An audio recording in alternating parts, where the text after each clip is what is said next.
La Jornada Iberoamericana de Estudios Tributarios Internacionales, Constitucionales y Comparados, denominada Desafíos para la Abogacía en Materia Tributaria.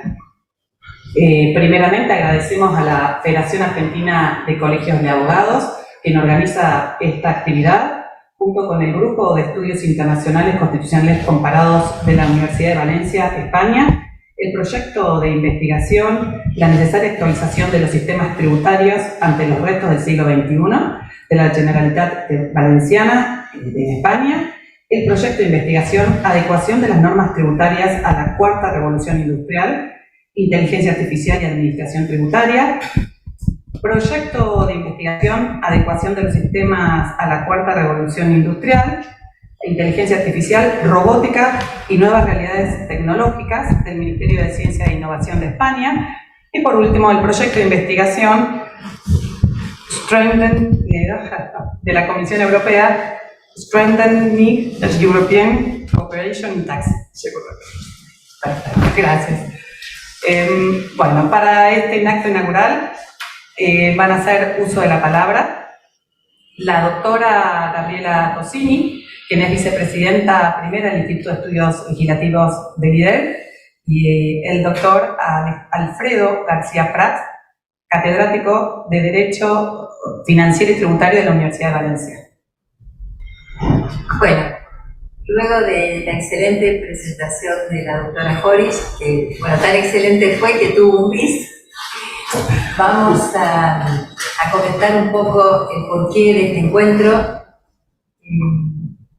por qué este título que hemos puesto, que son los retos de la abogacía en materia tributaria, los retos que se presentan. Es que estamos transitando una nueva exigencia en materia tributaria por parte de los fiscos, que tiene que ver como medio la utilización de la inteligencia artificial, pero que en realidad se ha ido nutriendo a partir del soft law, es decir, de todos los lineamientos que comenzaron a hacer organismos internacionales, incluyendo la OCDE, tendientes a lograr que la relación jurídica tributaria quizás tuviera como un objeto aún de mayor trascendencia, que es la obligación de pago, la obligación de informar. ¿Qué buscan los fiscos? Y ahí podemos hablar de compliance tributario, tax compliance. ¿Qué buscan? Información, transparencia. Necesariamente requieren de ese elemento para lograr incluso tener acciones positivas tendientes a evitar de antemano situaciones de evasión. Esto parece lindo, muy romántico, pero lo que no debe olvidarse, por lo menos eso habrá que evaluarlo en cada país, es el plexo constitucional. A ver si estas normas, soft law, estamos obligados a cumplir para poder pertenecer internacionalmente, se encuadran o no en nuestro bloque constitucional. Y es allí donde hacemos análisis al respecto. Desde el punto de vista tributario, el bloque constitucional de Argentina, al pertenecer al sistema regional cultivo de derechos humanos al interamericano, es quizás de incluso una mayor rigurosidad que el sistema europeo, porque hay una más débil institucionalidad en Latinoamérica, una tendencia a la nómina, etcétera, etcétera. Y ese estándar de garantías es el que marca la Convención Americana de Derechos Humanos. Y no con la excusa de la transparencia, de la información hacia el fisco, debemos soslayar este límite. Y el otro, que es inamovible en materia tributaria, en nuestro derecho, es la reserva de ley. Y en lo que hace a las cargas públicas, la legalidad. Eso nos lo marca el artículo 17 de la Constitución Nacional. Entonces, vamos a ver qué ha pasado, qué nos está pasando en Argentina, si esto realmente se hace por ley o no, cuál es el estándar, y más aún cuando esto se refiere al ejercicio de la abogacía, porque hace el derecho de defensa. Y en este marco se encuentra este estándar de garantías. Entonces, tendremos la posibilidad de ver las experiencias europeas y las experiencias que se dan en Latinoamérica. La abogacía frente a estas nuevas exigencias que fundamentalmente las encontramos en materia tributaria. Así que celebro este encuentro que hemos podido realizar, donde ha participado la UIVA, el doctor Carlos Andrelucci también nos va a dar sus palabras de bienvenida, la Federación Argentina de Colegios de Abogados, a través del Instituto educativos, FACA, la Universidad de Valencia, con estos destacados catedráticos que han viajado especialmente desde España, desde Valencia, para estar aquí e ilustrarnos. Y el grupo TICS, que seguramente Alfredo nos ilustrará al respecto. Así que damos por iniciadas estas jornadas y muchas gracias por la presencia de ustedes aquí y virtual.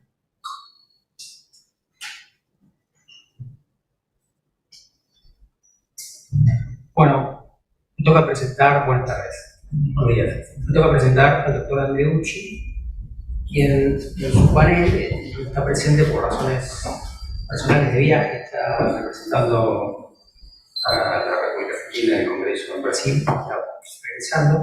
Entonces vamos a tener en video el doctor Andreucci nos va a hablar de las obligaciones de la reevaluación del secreto profesional frente a las exigencias estatales, colisión con el derecho de defensa.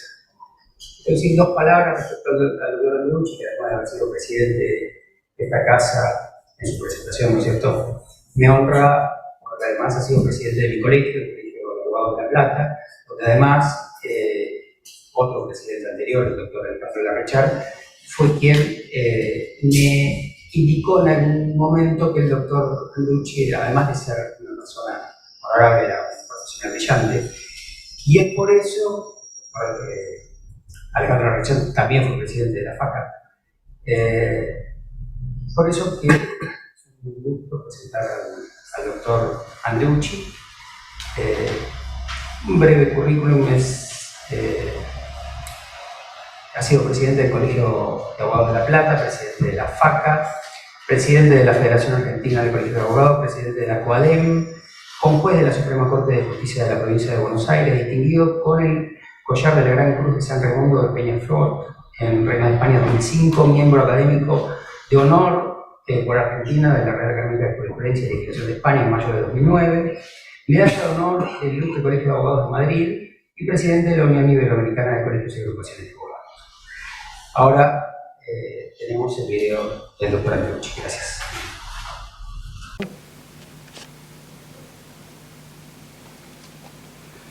Muy buenos días, un gran placer poder saludarlos.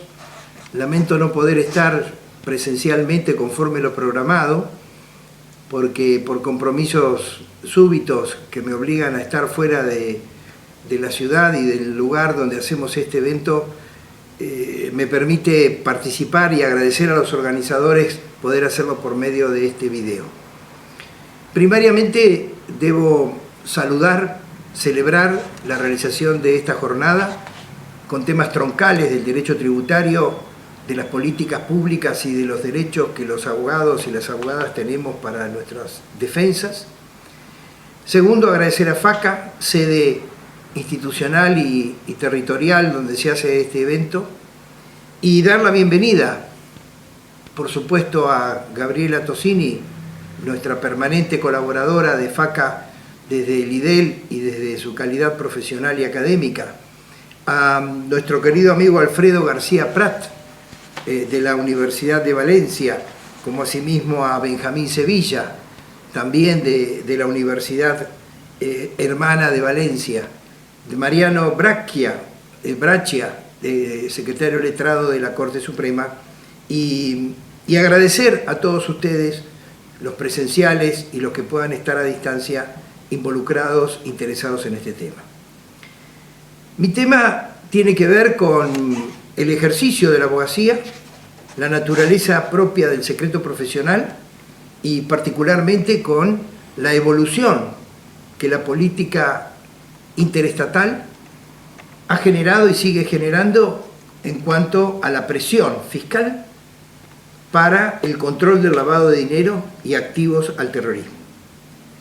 Esto desde hace muchos años, yo diría no menos de 25 a la fecha, se ha planteado en la abogacía como un desafío permanente, ha comenzado en la Unión Europea, pero ha comenzado con los patrones del GAFI, y este GAFI nos ha planteado una serie de referencias de control en orden a la circulación.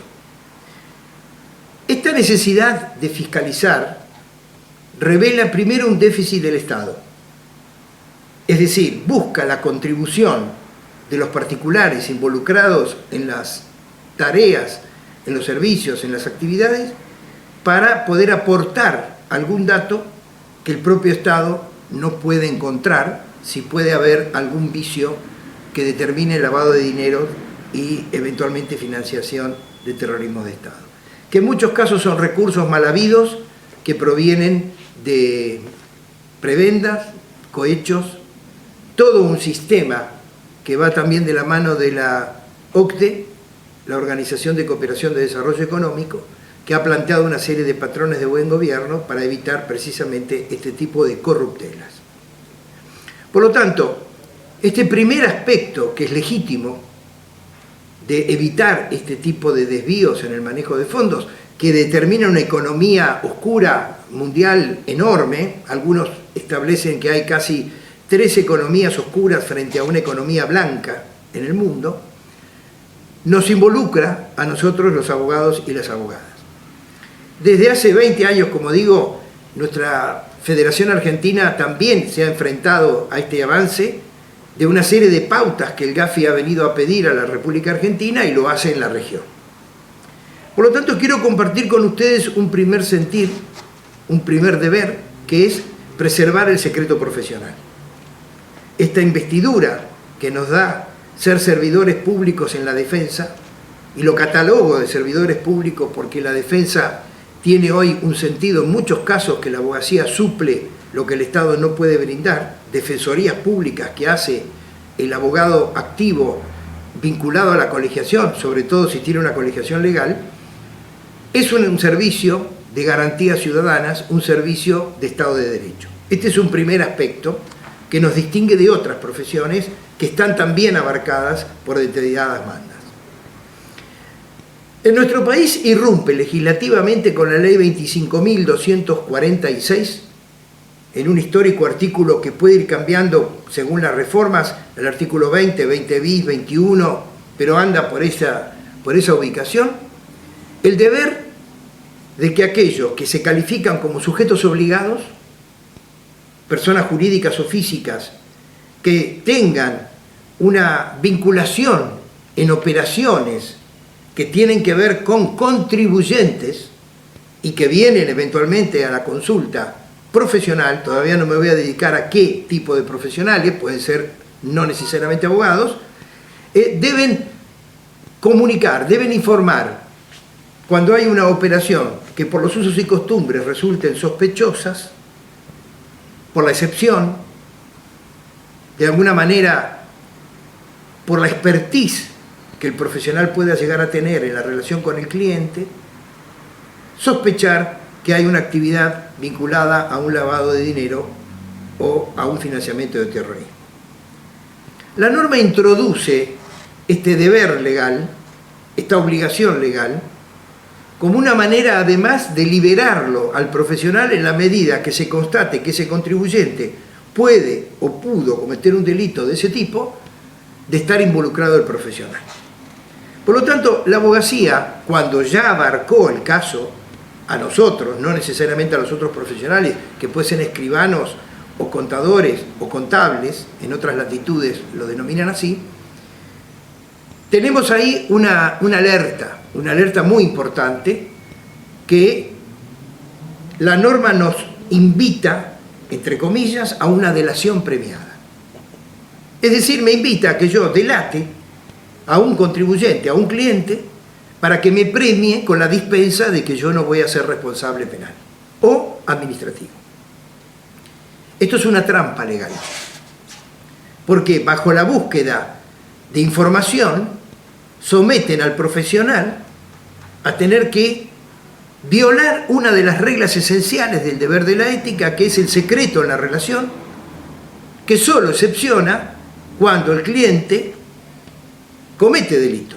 El tema es que aquí todavía el delito no está cometido, sino que genera una carga abierta, no precisa, que no ajusta al principio de la legalidad, para que por los usos y costumbres, por la expertise, entienda que la desmesura jurídica o económica, esto es lo curioso, no necesariamente económico, obliga a que uno reporte. ¿A quién? A la Unidad Fiscal de Investigaciones, a la UFI. Bueno, esto, el derecho comparado Europa, las abogacías europeas han reclamado reiteradamente, en muchos casos sin éxito, relativamente, porque es lo que quiero compartir con ustedes. Esa ley, que les digo, la 25.246, que no es reciente, sufrió cambios.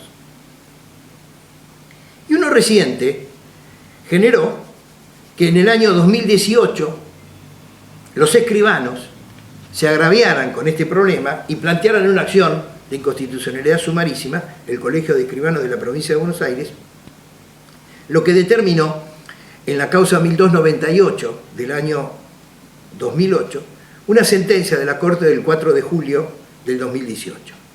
Yo voy a analizar brevemente esto por el tiempo, pero no puedo dejar de mencionarlo, aunque no tenga el interés jurídicamente tutelado de los abogados, porque el escribano tiene otro rol, tiene otra función en el otorgamiento de actos notariales frente a los clientes y el financiamiento de las operaciones. La demanda se rechazó, es decir, validó la constitucionalidad de la norma con votos divididos. Lorenzetti fue el único que votó en disidencia, pero en ese momento Hayton, el propio Rosenkranz, Maqueda, Rosati, validaron, analizando una serie de circunstancias que quiero compartir porque son comunes a toda la temática que nos involucra a los abogados.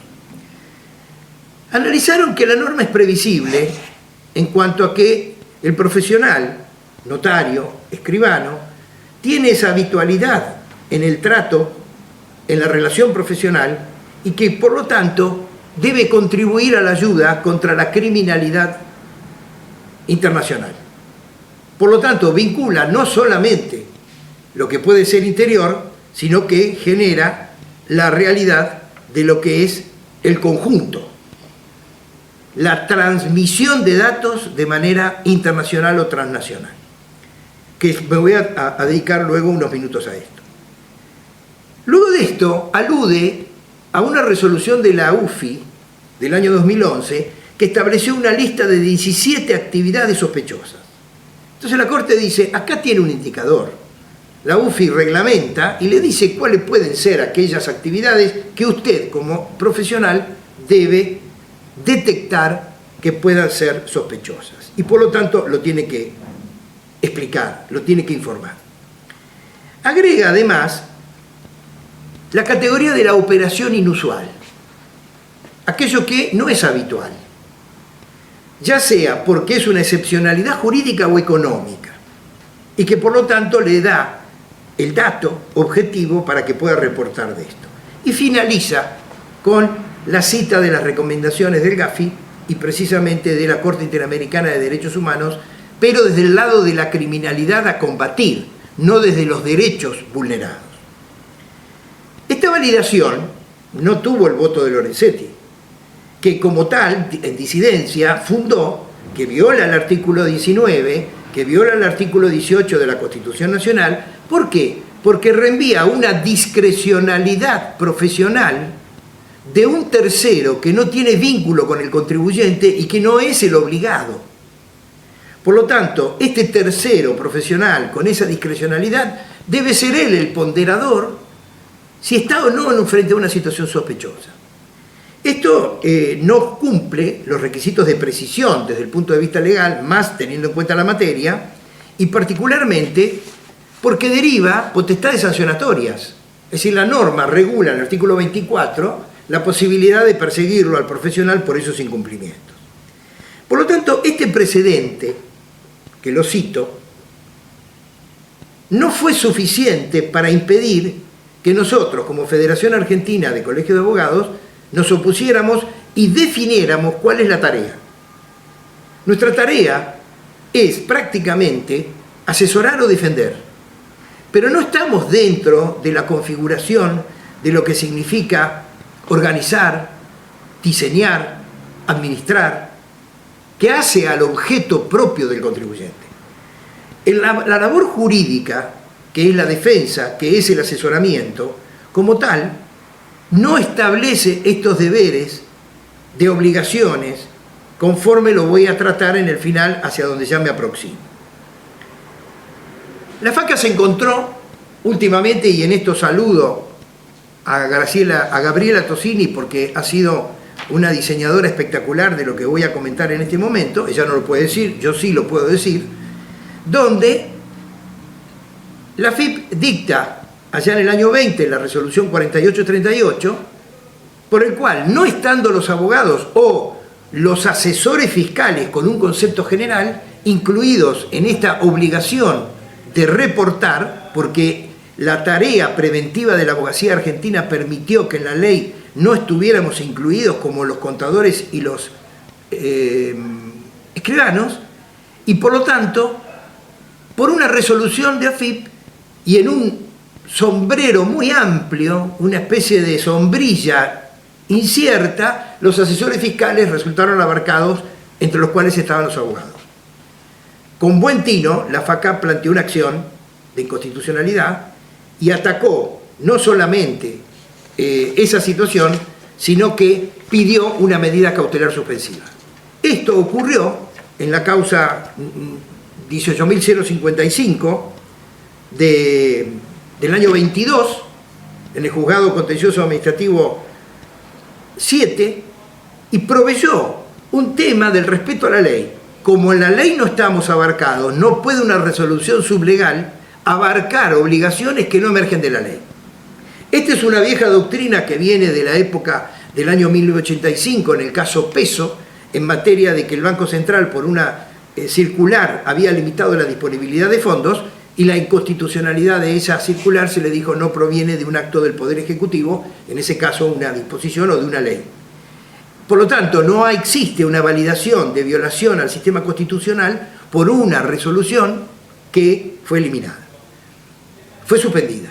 Los contadores realizaron la acción, que están abarcados también como asesores fiscales, tuvieron la misma cautelar y finalmente la FIP, con la nueva gestión última del gobierno de este último periodo gubernamental, porque correspondió a Marcel Dempont y la resolución luego fue eliminada, de manera que eso se removió, pero siempre está el acecho. Ahora quiero concluir participándoles una buena noticia, que es la siguiente.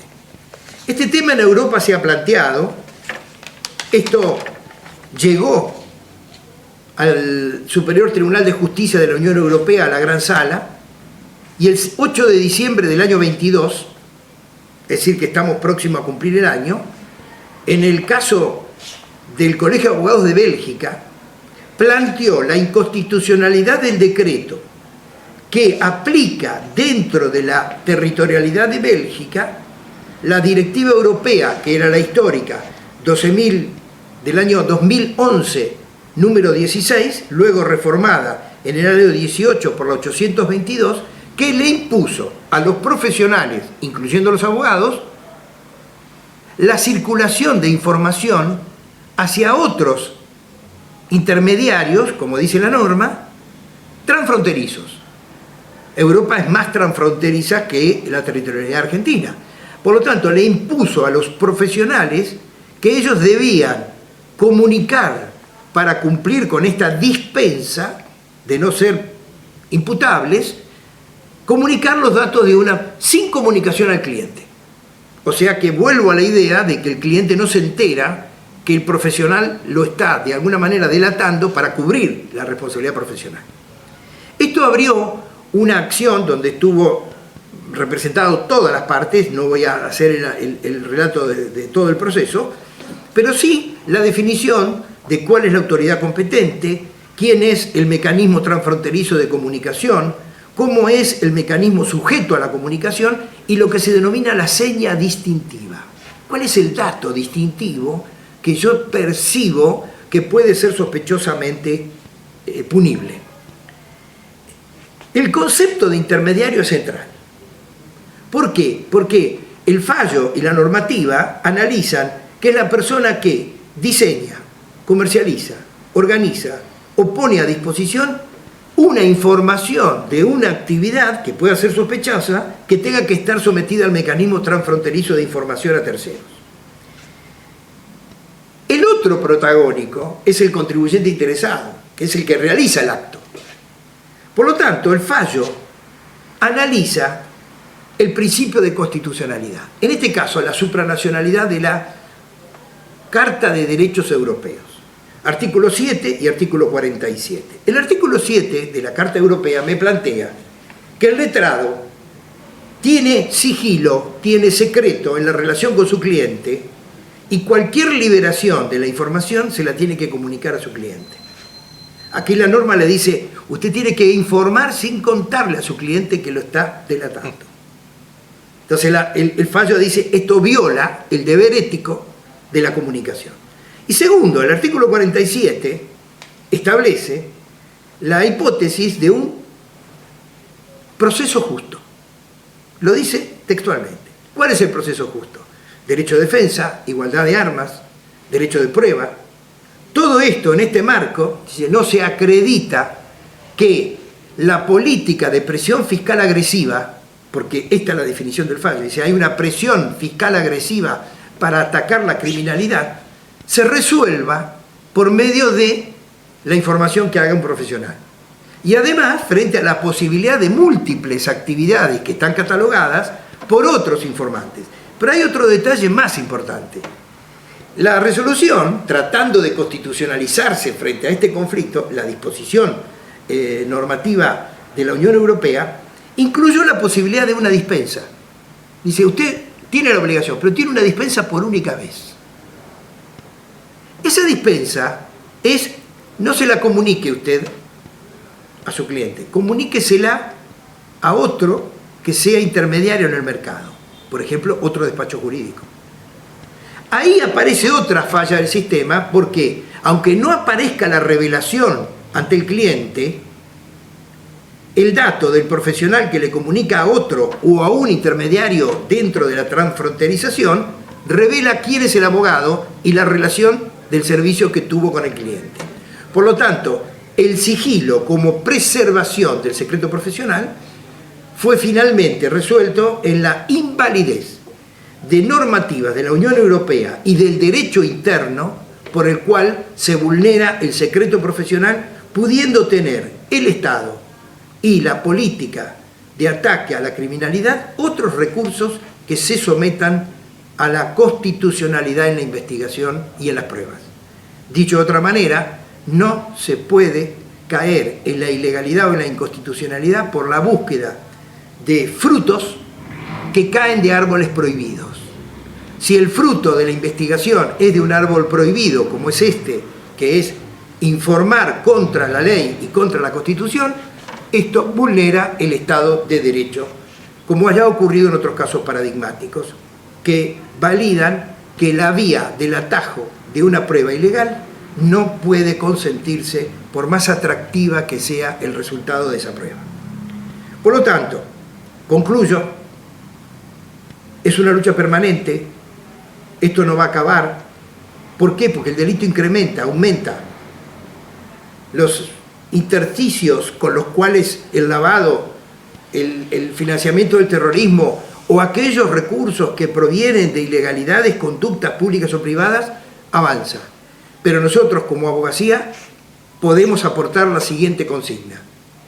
El abogado que administra, organiza, diseña y pone a disposición de un negocio no está ejerciendo un acto profesional. Está ejerciendo un acto de administración que estaría obligado para hacer el reporte de la comunicación que impone la norma. Pero el abogado que asesora o que defiende no está en esa tarea de administración ni de involucramiento patrimonial con aquel que viene a la consulta y en consecuencia ejerce la defensa independiente, ejerce una tarea profesional de asesoramiento y esto, como dice la historia bíblica, en la medida que el secreto de confesión se proteja, protejo la religión. Si tengo que liberar el secreto de confesión, no va a haber más confianza en la fe ni en el sistema sobre el cual yo puedo garantizar el secreto frente a los demás y frente a quien confía en mí. Nuestra tarea profesional no solo es de calidad, sino es de confianza. Y en esta confianza concluyo entonces finalmente cómo la Corte Suprema de la Nación, en el caso Alavi, validó la confianza en un letrado no puede estar vulnerada por la interceptación de ninguna norma, aunque fuera ley, como ocurrió en ese caso, que obligue a una revelación o una interceptación de los datos personales sin respetar el secreto profesional. Artículo 19 de la Constitución Nacional Argentina. Concluyo, espero haber aportado alguna idea y luz en este tema que es, como digo, inacabado e inacabable. Les agradezco mucho la paciencia, que tengan una excelente jornada y mejor fin en Rosario en las nuevas actividades que van a seguir teniendo. Un gran abrazo.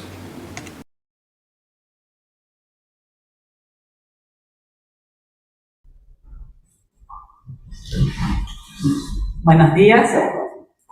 Bienvenidos a la primera jornada iberoamericana de TICS, Desafíos para la Abogacía en Materia Tributaria. En este primer panel, titulado El secreto profesional ante las nuevas obligaciones de información tributaria, va a exponer en primer término el doctor Alfredo García Prat sobre la DAC 6 y la propuesta de directiva 6.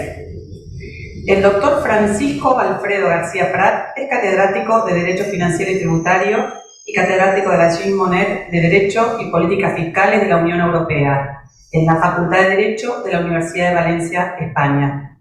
Asimismo, es director de curso de posgrado en Tributación Internacional de la misma universidad y director del Grupo de Estudios Tributarios Internacionales, Constitucionales y Comparados, el Grupo de TICS de la Universidad de Valencia. También ha participado en el grupo de expertos en cooperación internacional en materia tributaria de las Naciones Unidas como observador desde 1995 y como consultor en 2003. Doctor, queda en el uso de la palabra.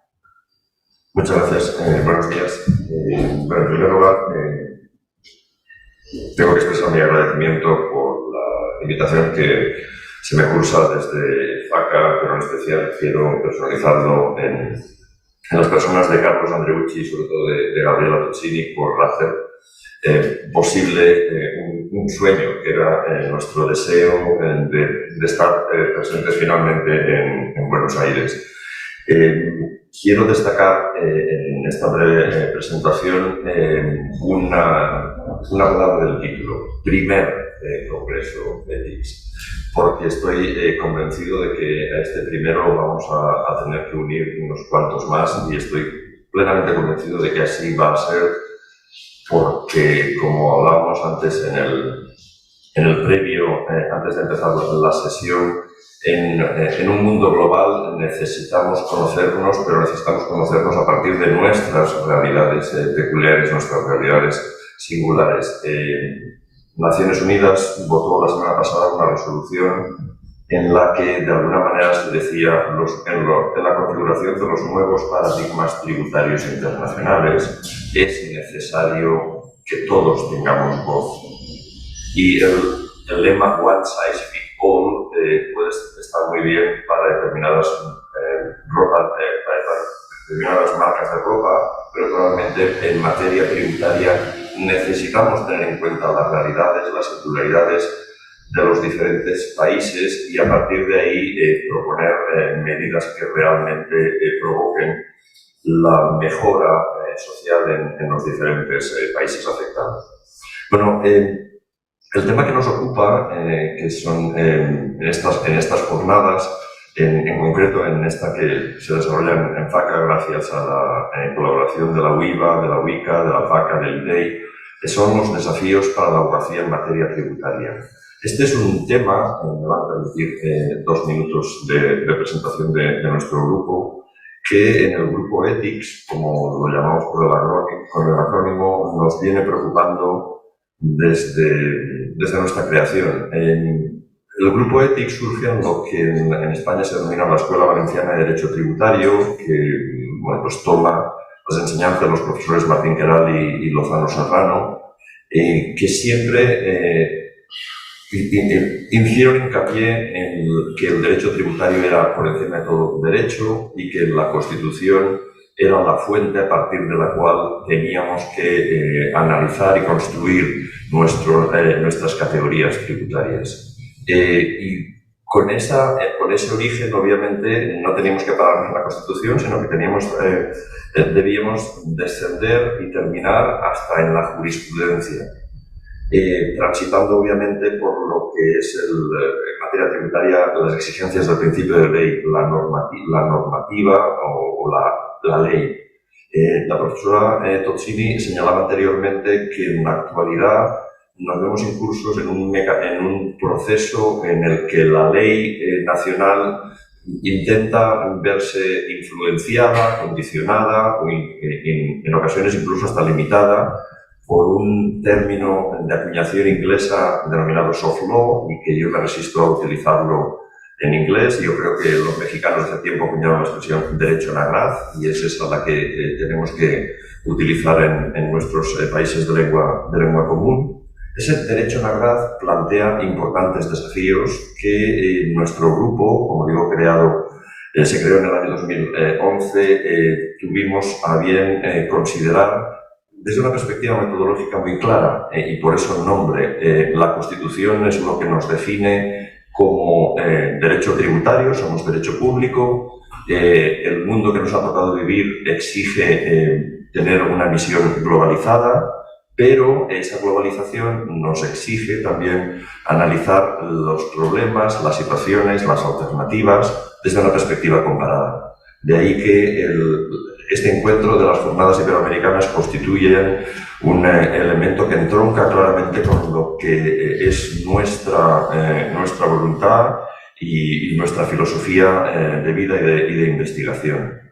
En este marco, el Grupo Ethics ha tenido la suerte de que se ha reconocido como grupo de excelencia. Fue el primero de la Facultad de Derecho que tuvo el marchamo de grupo de investigación de excelencia por parte del gobierno valenciano, y ya llevamos varios proyectos en los que conseguimos ese marchamo de excelencia que obviamente pues, nos ha permitido profundizar en nuestros objetivos, y fruto de ello pues, son estas colaboraciones. Nosotros habíamos traído pues, un booklet de presentación para que ustedes pudieran conocernos con más detalle, y que facilitaremos a los organizadores para que sus miembros puedan acceder a ellos si lo desean. Decía que uno de los puntos de encuentro que tenemos para unir estas dos partes de la misma comunidad cultural, lingüística, pero en gran parte también jurídica, son los cursos que realizamos, las actividades que realizamos. Esta misma se está viendo en YouTube, y creo que desde la Universidad de Valencia alguien también nos podrá escuchar. Decía que una de las actividades que tenemos y de lo que nos sentimos muy orgullosos, porque hemos conseguido realmente que sea un curso internacional, es nuestro curso de Fiscalidad Internacional. Ya vamos por la 6ª edición. Es un curso que va por la 6ª edición, es un curso online, y analiza la fiscalidad internacional desde la óptica que decíamos antes, desde la necesaria comprensión globalizada de los negocios internacionales, pero a partir de las realidades singulares de los diferentes ordenamientos implicados. Es un curso que se imparte en las tardes para permitir que tanto los estudiantes de este lado del Atlántico y del otro puedan seguirlo en compatibilidad horaria con sus diferentes ocupaciones, y realmente es ya un curso iberoamericano, porque tenemos profesores argentinos, aquí algunos presentes, y mi agradecimiento de nuevo, profesores chilenos, profesores brasileños, colombianos, mexicanos, panameños, uruguayos, y obviamente también españoles. Les facilitaré también la información por si alguno de ustedes pudiera estar interesado, atendiendo a que cubre muchos de los aspectos que en la actualidad deben preocupar al mundo de la asesoría. Y ya enlazo esta presentación con lo que es la materia objeto de la mesa redonda: los desafíos para la abogacía en materia tributaria. Recuerdo la primera conversación que tuvimos Gabriela y yo con Carlos Andreucci, en el que pusimos de manifiesto, y a mí me agradó escuchar las palabras de Carlos. Estamos ante un tema que no es en absoluto baladí. Nos enfrentamos en este mundo globalizado ante la defensa de lo que constituye la esencia de la profesión de la abogacía, que es ni más ni menos que el garantizar el derecho de defensa con el debido respeto a la confidencialidad de las relaciones que se producen entre abogado y cliente. Este es un tema que afecta a la esencia misma, al punto crucial, neurálgico de la profesión. Algunos en la actualidad se empeñan en considerar a los abogados como un negocio. Yo creo que los abogados trascienden la esfera negocial porque es una esfera basada única o principalmente en la relación de confianza que se establece entre el cliente y el mismo en pos de la defensa y de la asistencia jurídica en un mundo globalizado muy complejo. ¿Por qué el tema que tratamos supone un ataque a la línea de flotación esencial de la relación abogado-cliente? Pues hay que tomarlo en contexto. Es cierto que de alguna manera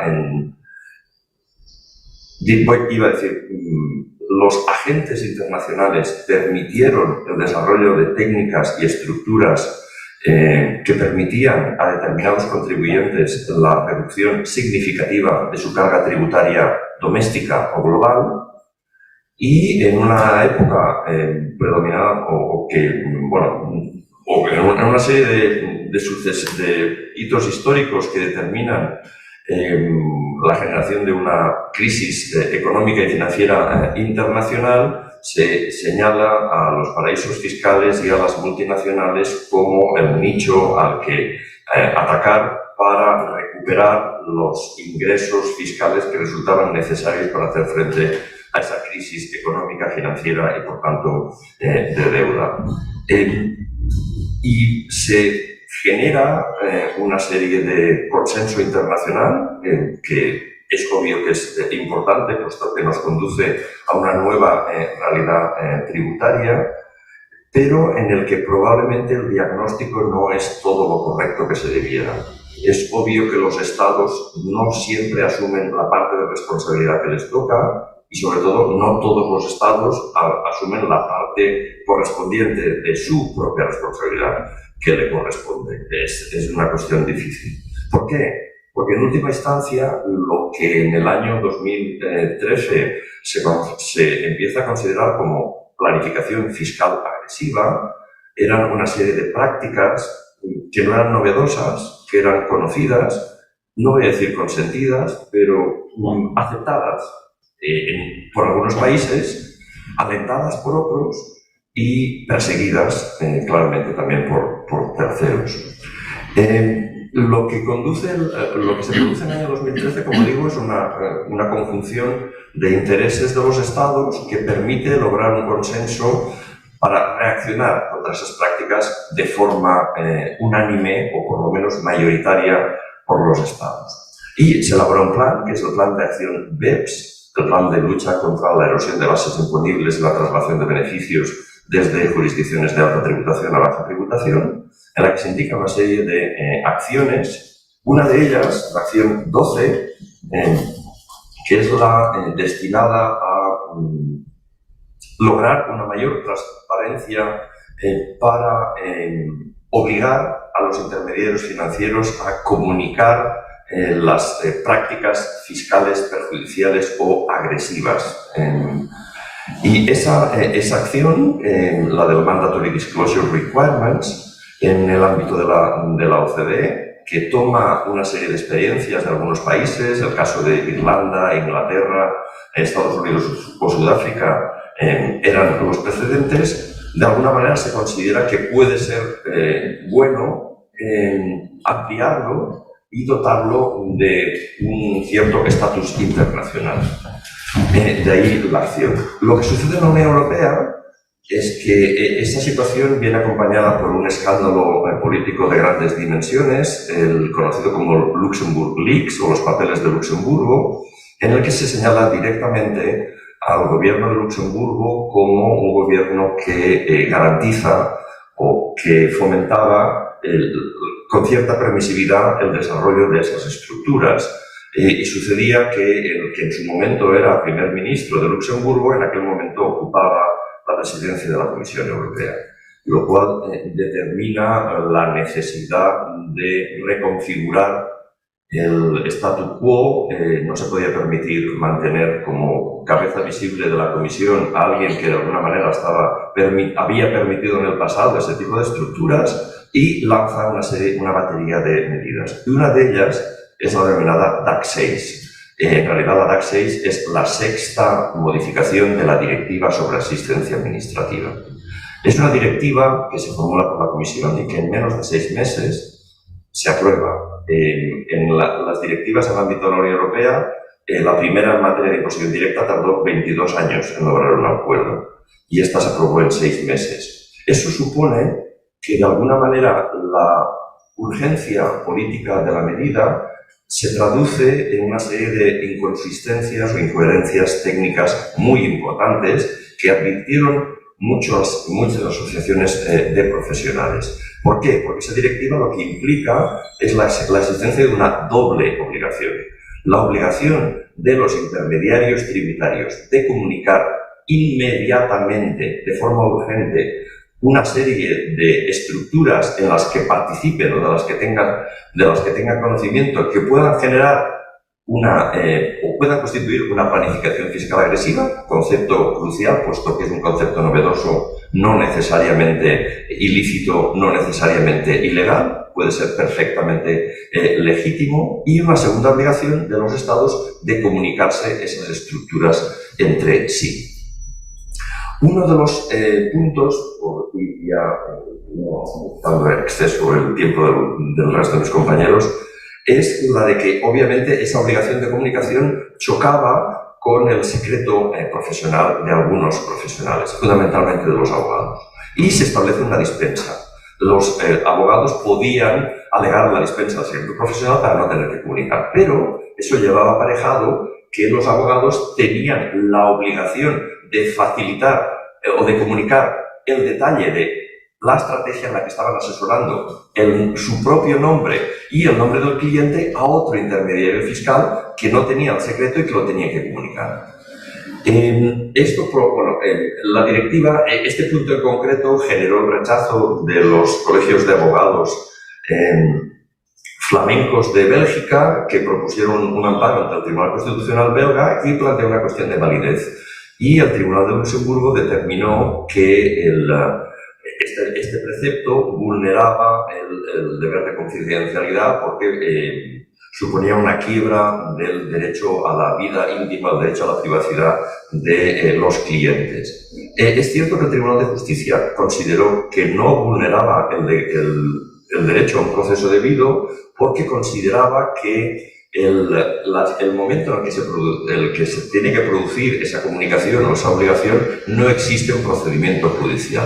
A mi juicio, lo que toma el Tribunal de Justicia es unos parámetros que son los parámetros de la normativa de lucha contra el blanqueo de capitales, que tengo para mí que no son automáticamente trasladables. No es lo mismo la lucha contra una actividad delictiva como es el blanqueo de capitales, como la prevención de mecanismos de planificación fiscal, no para corregir el comportamiento del contribuyente, sino para modificar la normativa tributaria cuando se aprecie que exista algún tipo de asimetría o algún tipo de vacío que permite un aprovechamiento no buscado por el legislador. Creo que ambos no son comparables. Y por eso creo que el derecho de defensa permite una mayor modulación, una mayor exigencia por parte del Tribunal de Justicia. Esa directiva de asistencia administrativa, la DAC 6, además ha sido objeto de nuevos pronunciamientos por parte, o nuevos planteamientos de cuestiones de validez por parte del Consejo de Estado francés y por parte nuevamente del Tribunal Constitucional belga, pero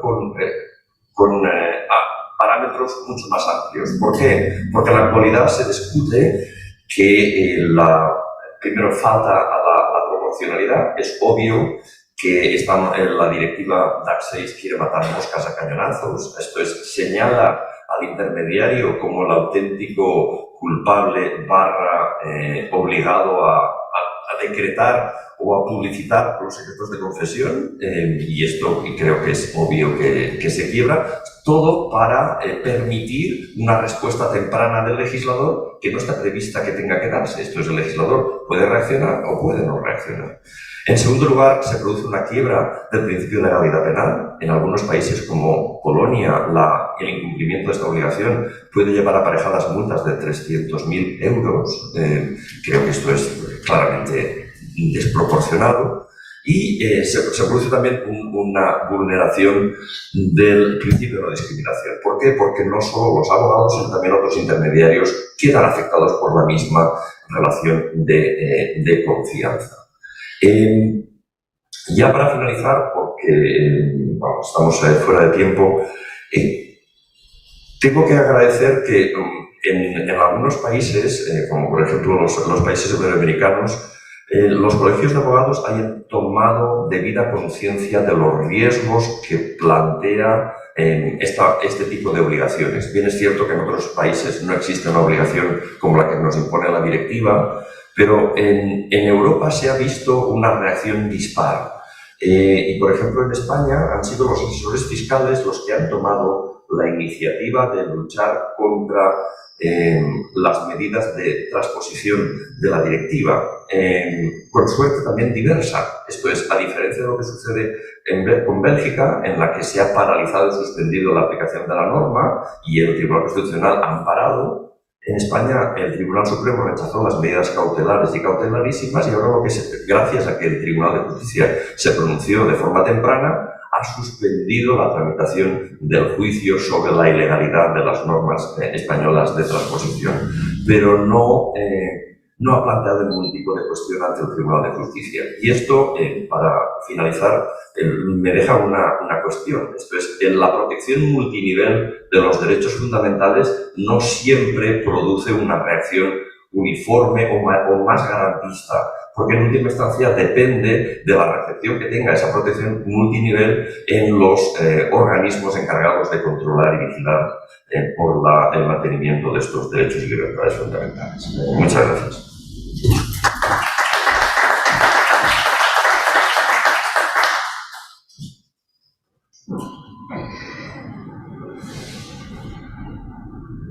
Toma la palabra la doctora Gabriela Tossini, quien va a exponer sobre esquemas de información de planificación fiscal a los profesionales, la experiencia argentina lo hecho por FACA.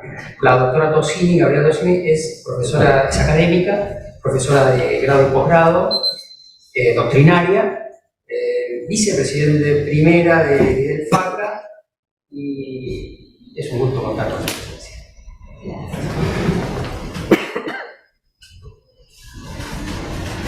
Buenos días. Voy a referirme al título que ya el doctor Matinata les adelantó, porque también realmente escuchaba con muchísimo interés lo sucedido en España, que nos contaba el doctor García Prats, y ahora voy a contar un poco la experiencia que tuvimos y cuál fue la reacción de la justicia en Argentina. Allá por el año 2020, en plena pandemia, en el boletín oficial del día 20 de octubre de ese año, tomamos noticia de una resolución general que había dictado el Administrador Federal de Ingresos Públicos, numerada 4838 de 2020.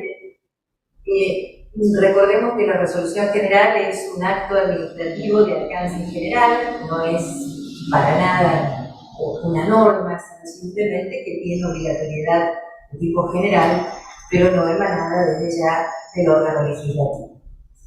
Y esta resolución general obligaba a informar a los contribuyentes y a la vez incorporaba a otro sujeto obligado, que eran los asesores tributarios que habían intervenido en algún tipo de asesoramiento referido a una planificación fiscal. Pero a la vez, esa planificación fiscal tampoco estaba condicionada a que fuera de tipo agresiva, internacional, sino era todo tipo de planificación fiscal. En modo alguno, en esta resolución general se invocaban en los considerandos la acción 12, por ejemplo, de la OCDE que acaba de mencionar Alfredo, ni tampoco a la Directiva Europea del año 2018, o sea, simplemente consideraba que en aras a evitar evasiones era importante que el fisco contara con una información temprana, más aún, de las planificaciones que podían estar planteando los contribuyentes con el debido asesoramiento tributario. Y esta resolución establecía entonces esa obligatoriedad, no circunscribía concretamente a ver qué era lo que se debía informar, es más, derivaba a un micrositio que luego se ampliaría y que elaboraría la propia AFIP.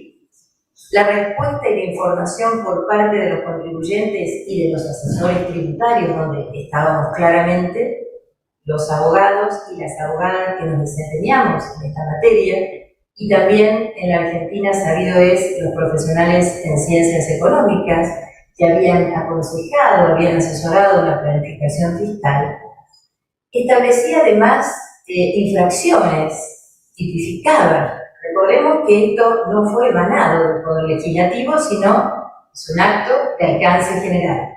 A la vez, condicionaba esta obligación de informar para el ejercicio de ciertos derechos y establecía sanciones impropias, como por ejemplo bajas de registros, modificaciones en la capacidad económica que considera la FIP para ciertas operaciones, es decir, que también eran sin duda sanciones impropias.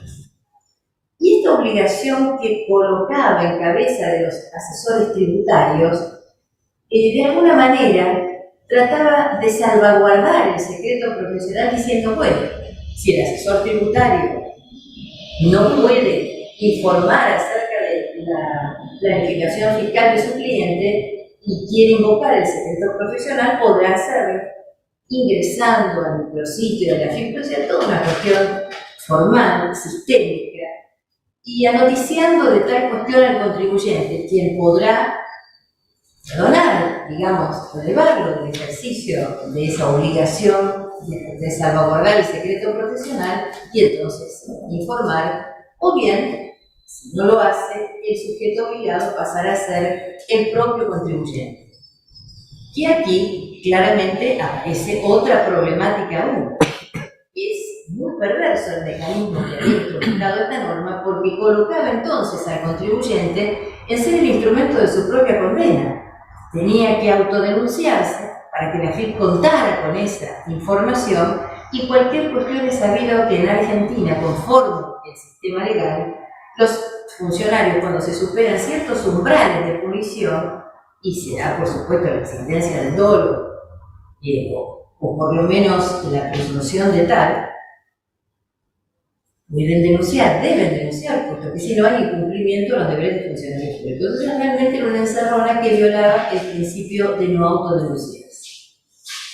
Cuando la abogacía escucha esta obligación, claramente tuvo una reacción. También los profesionales en ciencias económicas. ¿Qué hicimos en FAC? En primer lugar, en una nota, dictaminamos la inconstitucionalidad de esta norma, porque en Argentina, sabido es, hay un artículo que es el artículo 17 de la Constitución Nacional que establece que toda carga pública tiene que estar establecida por ley. Esto sin duda incluía una carga pública, no solamente para el contribuyente, más aún para el asesor tributario.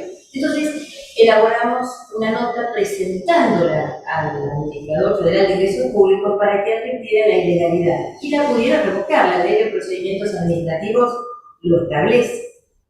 Es un acto administrativo de alcance general nulo porque violaba el elemento de competencia, la razonabilidad, luego la legalidad y la constitución, al ser una exigencia constitucional, y no tuvimos respuesta. Y tampoco fuimos recibidos para ello, que era lo que se solicitaba. Entonces se decidió hacer un planteo a través de una acción declarativa de inconstitucionalidad. Porque es sabido, la norma era inconstitucional. La administración nos iba a decir si adoptábamos el procedimiento de un reclamo administrativo impropio, que también era ese otro camino. No podemos declarar la inconstitucionalidad de las normas, criterio que incluso está amparado por la Corte de la Nación.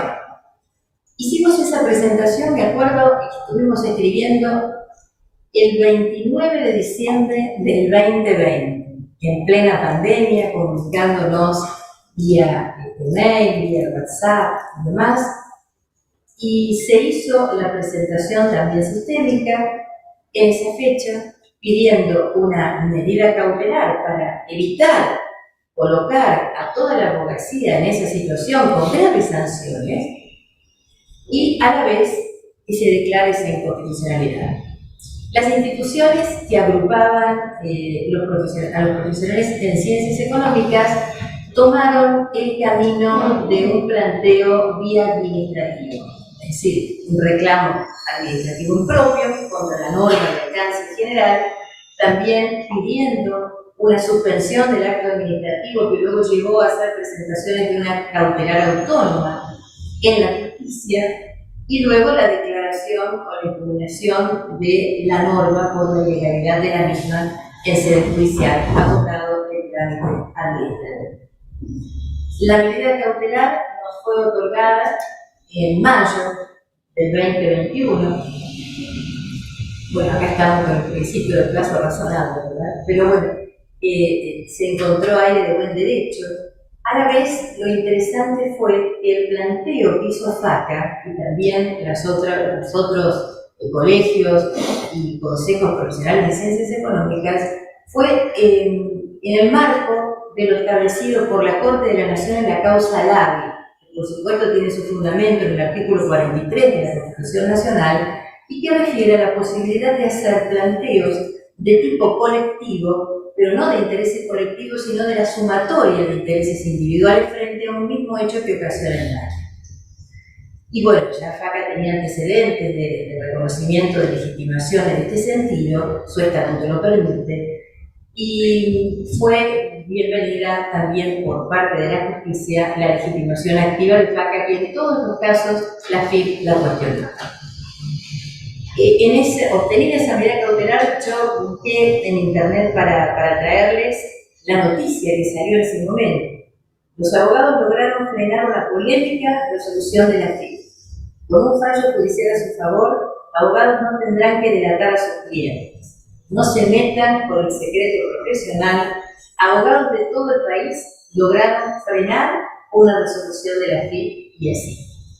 El argumento central de FACA, más allá de la legalidad, de la impersonalidad, era el principio también de privacidad, de no interferencia. La Corte Argentina ha dicho claramente que la planificación fiscal no es un ilícito y que nadie está obligado a pagar el impuesto más gravoso, por ejemplo, chocolates águila, accesorio de acuerdo, y hay otros.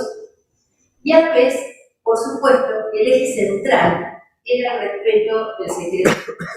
Era una burla la previsión de la ley que llevaba a la encerrona de violar incluso el principio a no autodenunciarse. Y a la vez volcábamos en el escrito que esta exigencia no legal violaba el artículo 31 de la Constitución Nacional, que es el de la jerarquía normativa, porque se apartaba en forma manifiesta de esa exigencia de sigilo que marcan no solamente los códigos de ética profesional, sino también el Código Civil, tanto en el mandato como en la representación, y el Código Penal, que hasta lo tipifica como un ilícito.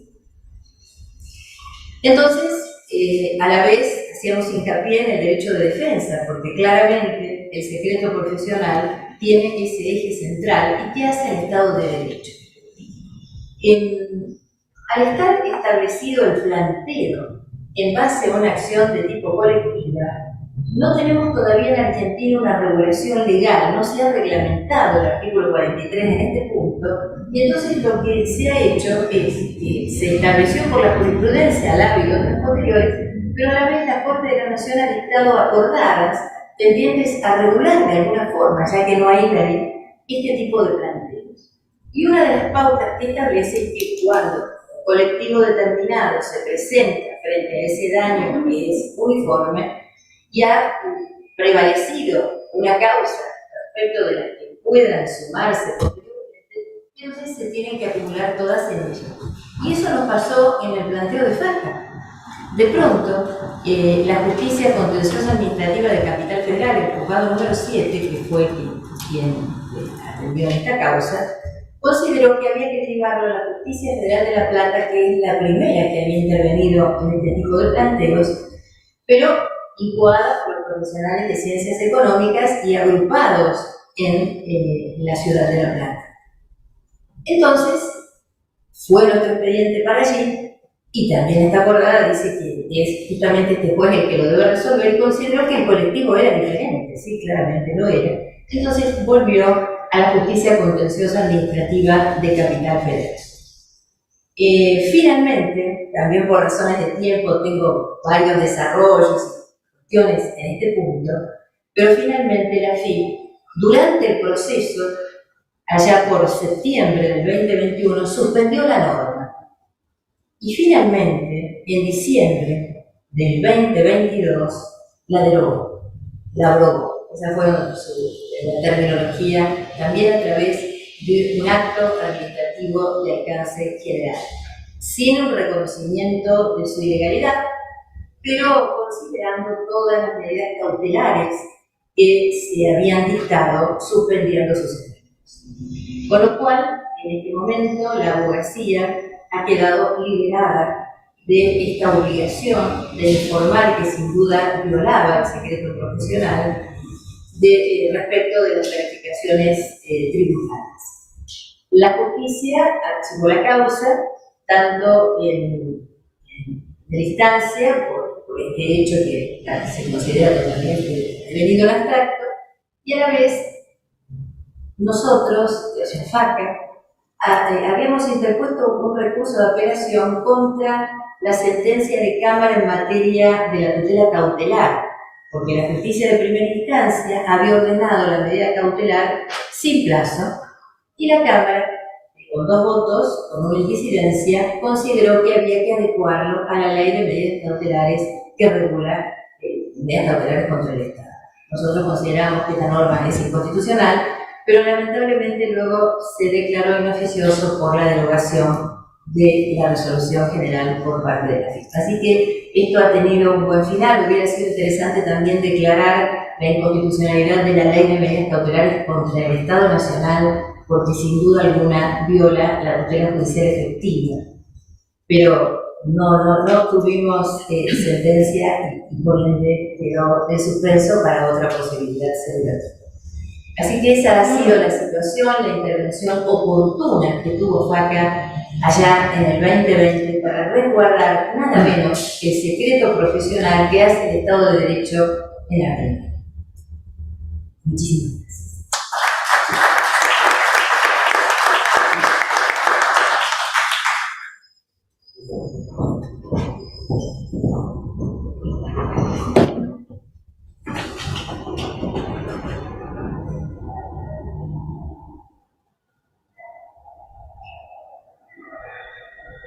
Bueno, tomo la palabra ahora con el doctor Benjamín Sevilla. El tema de cláusulas antiabuso y seguridad jurídica, la experiencia europea. El doctor Sevilla es profesor, doctor de Derecho Financiero y Tributario de la Universidad de Valencia. Gracias por su presencia.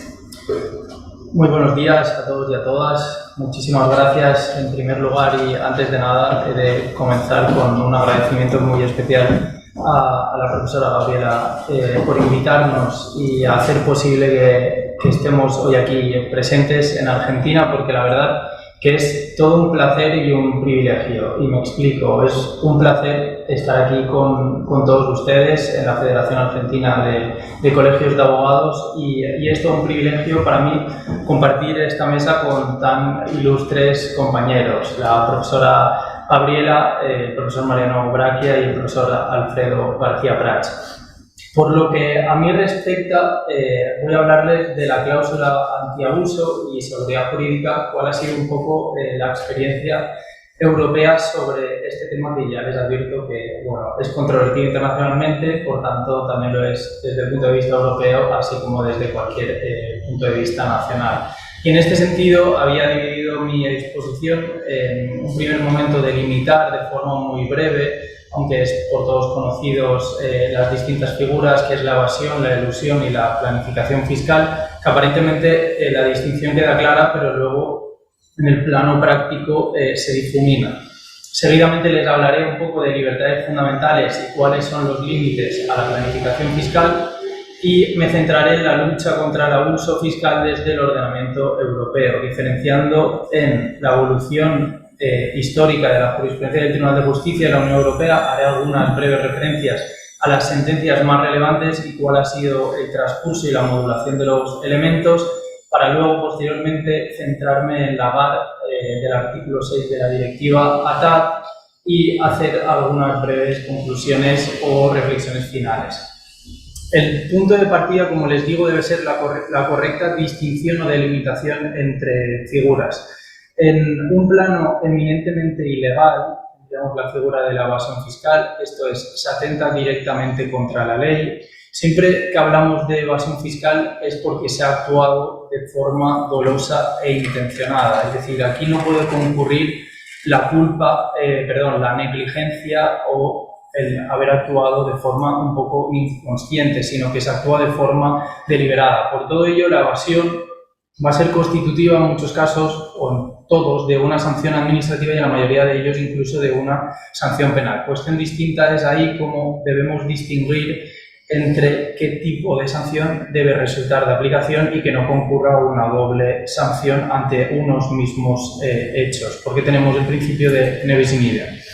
Luego nos moveríamos en un plano que podríamos tildar de ilícito, que no ilegal, donde estaría la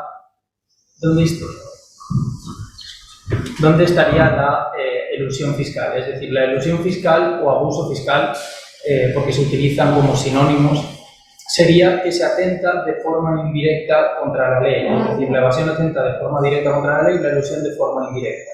Esto es, atenta contra el objeto y la finalidad de la norma o de la disposición en concreto que resulte de aplicación. Por todo ello, como mucho, va a poder ser constitutiva de una sanción administrativa, pero en modo alguno, a mi modo de ver, puede llegar a ser constitutiva de una sanción penal, porque no hay un dolo o no hay una intencionalidad directa de defraudar y atentar contra la ley.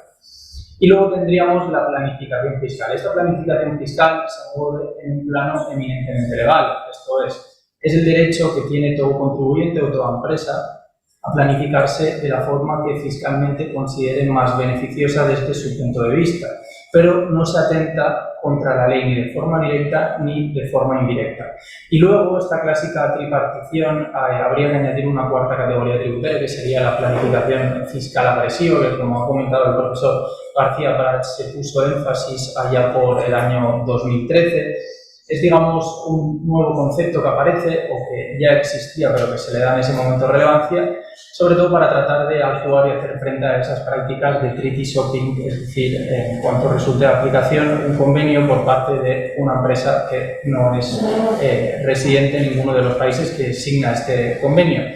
Pero bueno, no voy a entrar en detalle en ese término porque el profesor Braquia va a analizar los límites de la planificación fiscal agresiva, porque todos ustedes son conscientes de ello, y simplemente les referencio el famoso caso Los Molinos de aquí de Argentina, en el que yo creo que el voto disidente de ese magistrado es el acertado, que coincide con el voto mayoritario de los jueces de la sentencia Alta Energy. Esto es, no se puede utilizar una GAR nacional para tratar de hacer frente a una situación de doble no imposición cuando los estados de forma consentida decidieron no grabarla. Me da igual si le llaman planificación fiscal agresiva o uso o elusión fiscal. Si de forma consciente han decidido no grabarla, sería una planificación fiscal ilícita por parte de estas empresas. Y luego estaría, como le digo, la elusión y evasión, que se utiliza desde el punto de vista internacional como sinónimos, si bien es cierto que a mi modo de ver el abuso es algo más concreto que la elusión. Y luego, pasando a las libertades fundamentales y límites de la planificación fiscal, desde el punto de vista europeo tenemos una serie de libertades que están reconocidas en el Tratado de Funcionamiento de la Unión Europea, y entre ellas tenemos la libre circulación y fijación de residencia, están en el artículo 21, la libre circulación de personas, servicios y capitales, artículos del 45 al 48 del Tratado de Funcionamiento, una libertad de establecimiento y una libre prestación de servicios. ¿Por qué? Porque toda empresa, a la hora de crearse o expandirse en el mercado, tiene en consideración una serie de elementos o circunstancias de diversa índole, como es la disponibilidad de los materiales, la mano de obra, cuánto cuesta la mano de obra, cuál va a ser la proyección que van a tener en el mercado internacional. Y el hecho de tener en consideración todos esos elementos y a mayor abundamiento ver cuál sería la forma más beneficiosa desde un punto de vista fiscal no puede ser considerada per se o de forma anticipada como un abuso fiscal.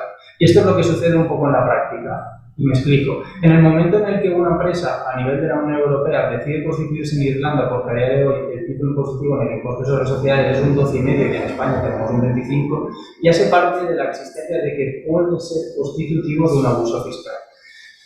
Por tanto, la distinción o los límites a la planificación fiscal estarían en aquellos casos en los que concurren unas circunstancias artificiosas. Es decir, si no responden a una sustancia económica, si no existen unos motivos económicos válidos para la constitución de esa empresa, se puede presumir que hay un abuso fiscal. Y ya luego le corresponde al contribuyente tratar de acreditar que sí que hubiera motivos. Pero en modo alguno el hecho de constituirse en un lugar o en un territorio distinto que resulte más beneficioso desde el punto de vista fiscal debe ser constitutivo de forma per se como un abuso. ¿Cuál es la experiencia de la lucha contra el abuso en el ordenamiento europeo? Bien, la Unión Europea desde los años 1975 ha tomado un papel muy activo en esta lucha contra el abuso fiscal o la elusión. Si bien su origen o la simiente se encuentran en el derecho derivado, esto es en las directivas sectoriales, matriz, filial, interés y cánones, fusiones, etc., sí que es cierto que la concreción de los elementos que deben concurrir para delimitar o definir el abuso han sido modulados y concretados por el Tribunal de Justicia de la Unión Europea.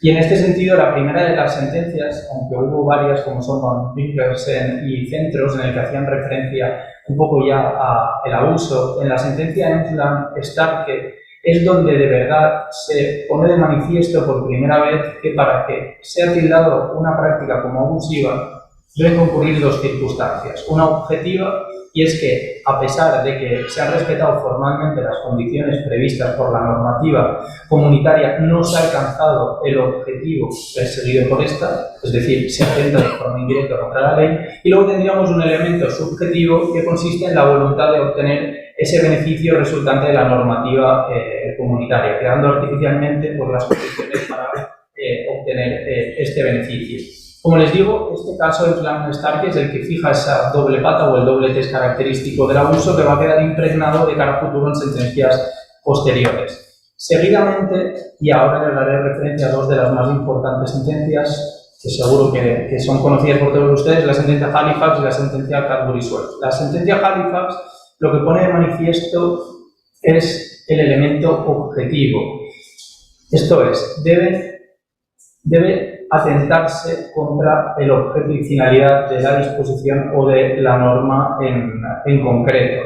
Y nos dice que, junto a este, el elemento subjetivo ha de ser la finalidad esencial, y subrayo esencial, porque luego posteriormente el Tribunal de Justicia pasará a delimitar qué se considera como finalidad esencial. El asunto Cadbury-Suez vuelve a poner de manifiesto esta doble pata, elemento subjetivo y elemento objetivo, si bien es cierto que aquí el Tribunal de Justicia, siguiendo con la acertada posición del abogado general Collares Maduro, dice que el elemento más relevante que debe concurrir siempre es el elemento objetivo, no tanto el elemento subjetivo, porque se sobreentiende que esa búsqueda del beneficio fiscal más favorable va a concurrir prácticamente siempre. Por tanto, el elemento trascendental debe ser el objetivo, no tanto el subjetivo que siempre va a aparecer. Luego, siguiendo con el orden cronológico, tendríamos la sentencia COFOE, que aquí lo que se pregunta es sobre la posibilidad de reaccionar ante un posible abuso en aquellos casos en los que el legislador nacional no haya adoptado o no haya traspuesto las medidas antiabuso establecidas en la directiva. Y aquí el Tribunal de Justicia de la Unión Europea dice que en modo alguno se puede basar el legislador en un principio general para luchar contra las prácticas abusivas si de forma consciente no ha decidido transponer esa norma a su ordenamiento interno. Por tanto, debe ser traspuesta y luego se debe luchar contra el abuso. Este pronunciamiento luego se dice totalmente lo distinto en las sentencias danesas, que luego referenciaré.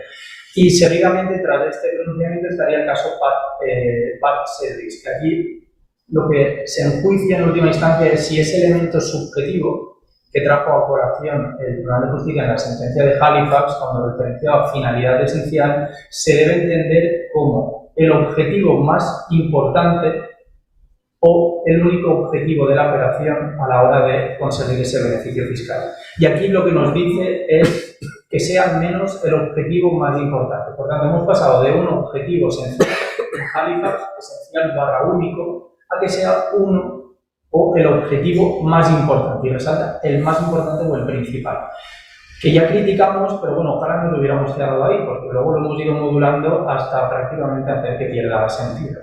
Seguidamente, ya con esto, referencia a las dos últimas, tendríamos el caso Equión, que aquí lo que nos referencia el alto tribunal es que en modo alguno pueden establecerse presunciones generales para luchar contra la elusión o contra el abuso, sino que debe ser la administración la que tome cartas sobre el asunto, la que entre en el caso en cuestión, analice las circunstancias y trate de acreditar de que concurre un abuso. No podemos basarnos en un principio o en un indicio general para adoptar una posición pasiva, hablo desde el punto de vista de la administración, y que sea el contribuyente el que me pruebe que ocurren motivos económicos válidos. Y luego pasaríamos a las sentencias danesas. En febrero del 2019, la Gran Sala del Tribunal de Justicia de la Unión Europea se pronunció en dos sentencias, unas eran sobre intereses y cánones, otras sobre el reparto de dividendos en aplicación de la Directiva Matriz Filial, sobre unas circunstancias, la verdad que, bueno, bastante controvertidas, y más controvertido aún fue el pronunciamiento que se derivó de las mismas. ¿Por qué les digo esto? Porque se establece un nivel de abuso muy bajo en cuanto al elemento subjetivo. En Halifax se pone de manifiesto que el elemento subjetivo debiera ser el esencial o el esencial o único, luego en Part Service que sea el principal, y aquí nos dice que al menos sea uno de los objetivos. Y en el momento en el que nos dice uno de los objetivos, ya pierde sentido, porque siempre toda empresa, haciendo uso de su derecho a planificarse de la forma que considere más apropiada, va a tener en consideración los menores costes desde el punto de vista fiscal. Luego, trata de ampararse en un principio general del abuso.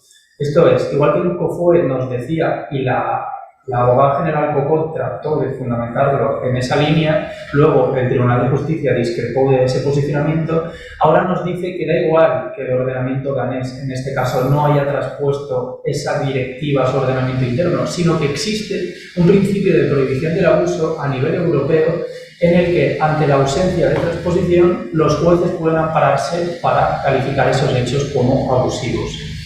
Y luego lo más importante, una de las cuestiones que a mí me suscita mayor interés es la clara inversión en la carga de la prueba que se produce. ¿Por qué? Me explico. En la sentencia de intereses y cánones, en la directiva de intereses y cánones se establece de forma expresa en la misma que es un requisito para obtener la exención de los intereses y cánones que sea el beneficiario efectivo de los mismos, cuando ese requisito no se establece de forma expresa en la directiva matriz filial. Por tanto, aquí yo creo que el Tribunal de Justicia se equivoca en tanto en cuanto hace un copia y pega de la sentencia de intereses y cánones a la sentencia matriz filial, porque es un requisito en la primera, pero no en la segunda, y ustedes se preguntarán, ¿pero tiene relevancia eso? Sí tiene relevancia. ¿En qué sentido? En el momento en el que sea un requisito para acceder a esa sanción, debiera ser el contribuyente el que deba acreditar las circunstancias. Mientras que, si no es un requisito, sino que puede ser un indicio potencial de abuso, el ser el beneficiario efectivo, recae sobre la administración tributaria tener que probarlo. Por tanto, en ese supuesto, se produce una inversión de la carga de la prueba en cuanto al reparto de dividendos, teniendo el contribuyente que acreditar esos motivos económicos válidos. De estas sentencias han derivado multitud de pronunciamientos en distintos estados y en distintos órganos jurisdiccionales, y por lo que a España se refiere, les digo que en el año 2019 el Tribunal Económico Administrativo Central adoptó esa posición. Esto voy a seguir el criterio establecido en las danesas, aunque discrepe y rompa con el criterio seguido por la jurisprudencia del Tribunal de Justicia hasta el momento. ¿Por qué? Porque esa ausencia a los casos anteriores hace que haya habido un cambio de jurisprudencia, cuando en realidad no es cierto. Esta posición fue luego revisada por la Audiencia Nacional y en un pronunciamiento de mayo de 2021 dijo que aquí el Tribunal de Justicia se equivocó y no podía establecerse nunca una inversión en la carga de la prueba.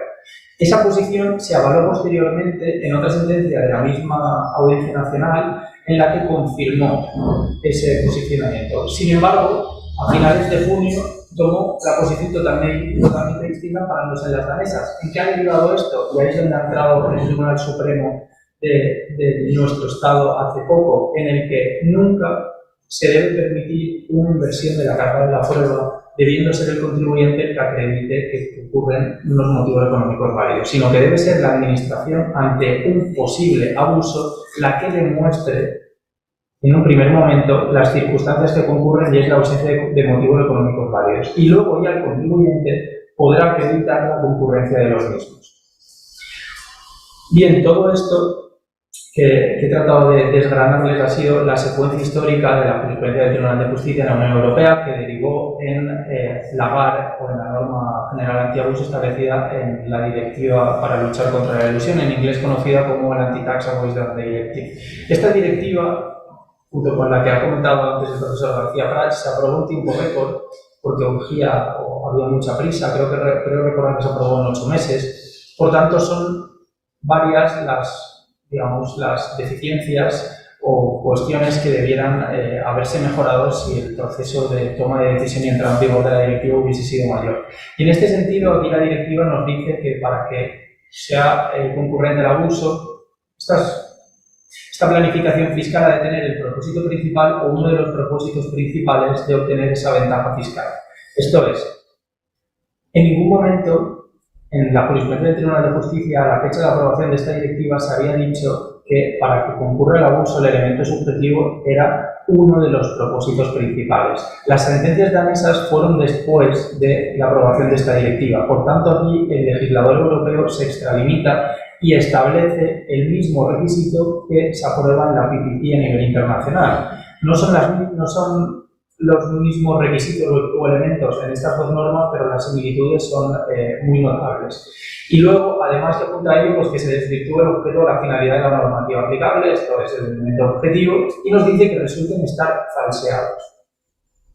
¿Qué debe estar falseado? ¿O qué se entiende por falseado? Y aquí el legislador se equivoca a mi modo de ver, porque en ningún momento el Tribunal de Justicia ha hecho referencia a un falsamiento, y falsamiento, que yo creo que ha sido una mala traducción por parte de los traductores oficiales, porque non-genuine es que no tengan sustancia, es decir, que sean montajes puramente artificiales, pero no que sean falseados, porque falsamiento equivale a un dolo, equivale a una intencionalidad y no es lo mismo.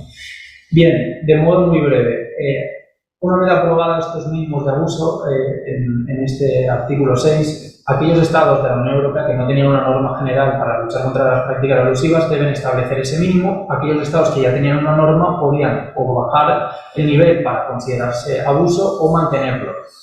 Y aquí he de enfatizar que algunos estados, entre ellos Austria, entre ellos Luxemburgo o Grecia, han adoptado los mismos elementos que el artículo 6 de la TAP. Y llama la atención Grecia porque tenía un nivel de abuso más elevado y lo que ha hecho ha sido rebajarlo. Tenían el propósito principal de obtener ese beneficio fiscal y ahora han puesto uno de los propósitos principales.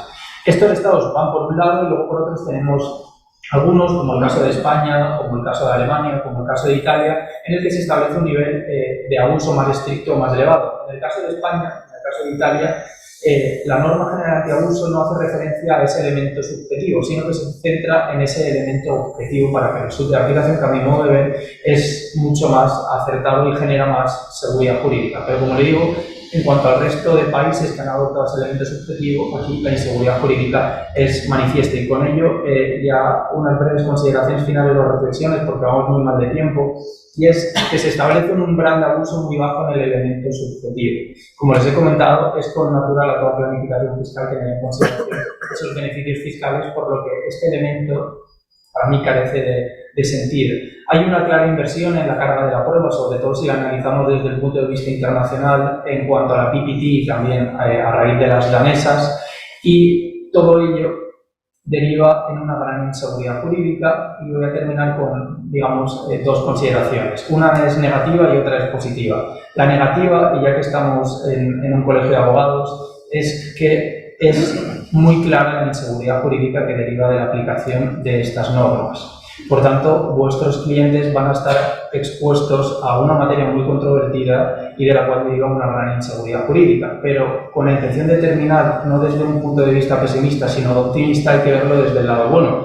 Y es que, como buen abogado y asesor, no les va a faltar trabajo en este asesoramiento. Muchas gracias por su atención y quedo a su disposición.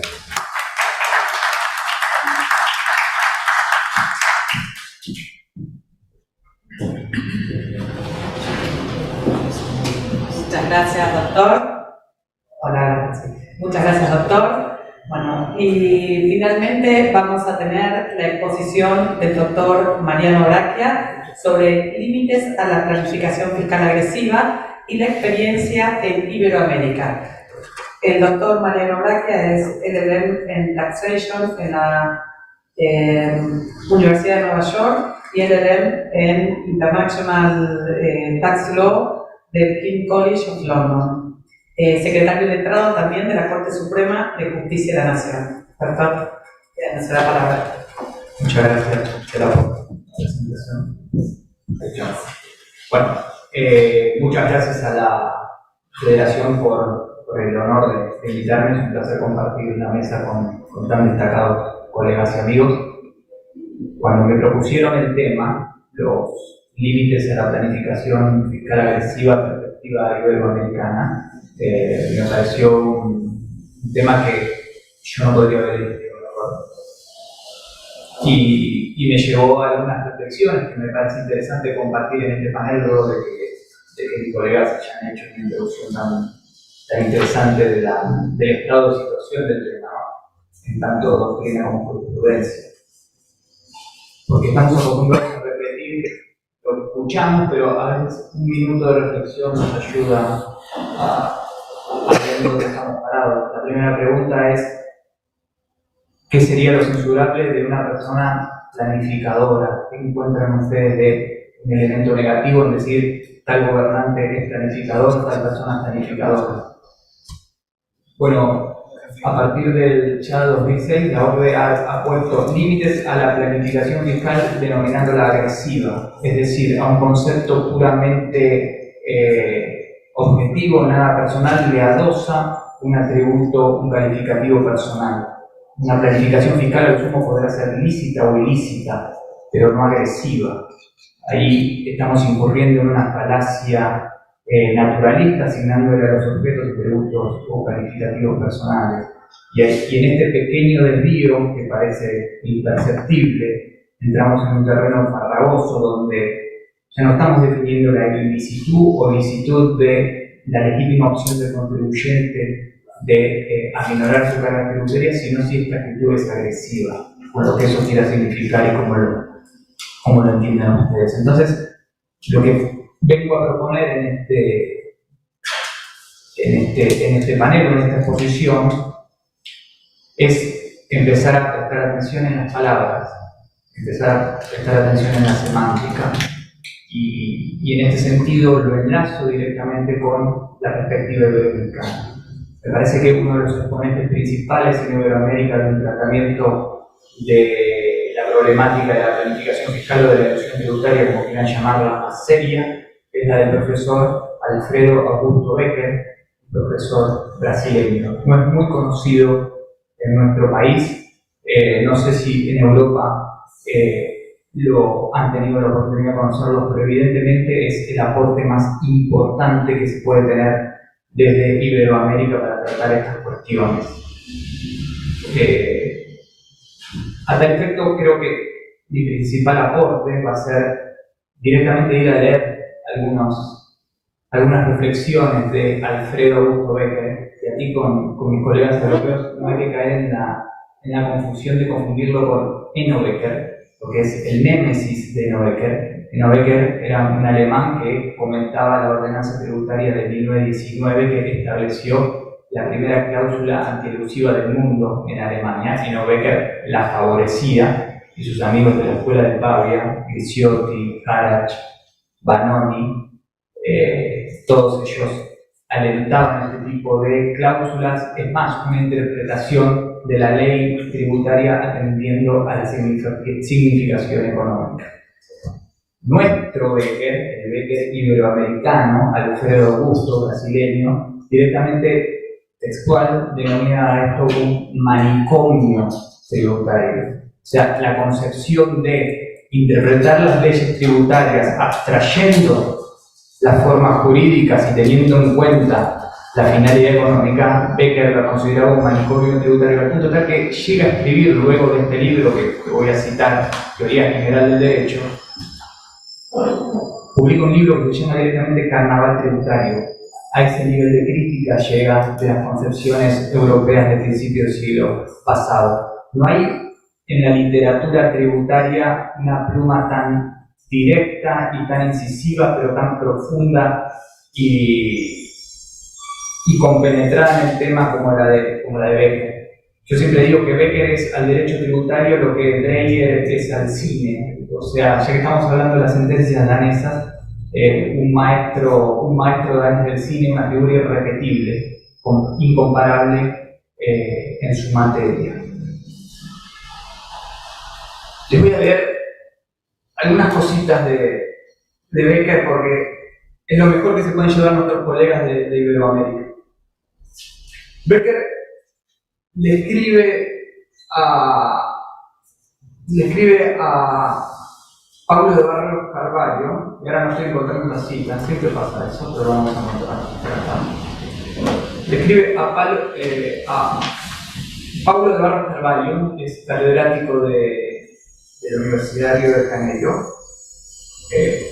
allá por el año 75, cuando Paulo le dice: mirá, compré estas obras de unos autores italianos de allá seguramente serían Grisciotti y Harach. Fíjate qué buenas que están estas obras, lo profundo de este pensamiento. Y nuestro amigo le contesta: Pablo, deje de lado esos libros, puesto que usted ya conoce el pensamiento de la doctrina tradicional. Dice, no lea eso, no le conviene. Estamos hablando de libros que establecían la significación económica para la interpretación de la ley tributaria, que apoyaban las cláusulas antiabusos que estuvimos comentando. Dice, no lea eso, usted ya conoce la doctrina. Estoy convencido de que el jurista, y esto es importante con lo que les decía antes sobre planificación fiscal agresiva, dice, estoy convencido de que el jurista es el semántico de la lengua del derecho y usted precisa saber qué es el lenguaje y qué es la semántica. Entonces lo que hace nuestro amigo Becker es enviarle 3 libros, uno de Ferdinand Saussure, uno de Stephen Ullman y otro de Roman Jacobson, 3 libros sobre semiótica. Mire, va a tener más provecho leyendo sobre semiótica que leyendo sobre la teoría tradicional del derecho tributario.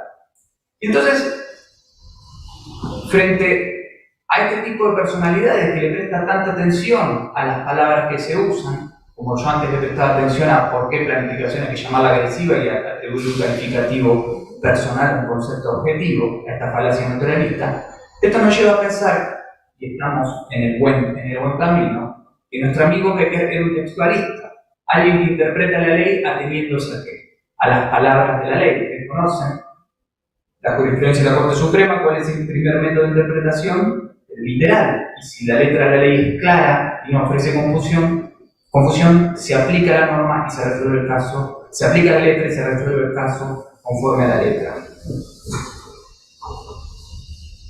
Y voy a enlazar todo esto ya directamente con el tema de las cláusulas antiabuso y las reflexiones que le generaba concretamente a Becker esta cuestión. Y dice, aquellos que niegan la licitud de la ilusión fiscal y recomienda la abstracción de la estructura jurídica, o sea, la realidad jurídica, y la aceptación de la realidad económica, introducen empíricamente en el derecho tributario la teoría del abuso del derecho y todas las confusiones y errores jurídicos que ella acostumbra a generar.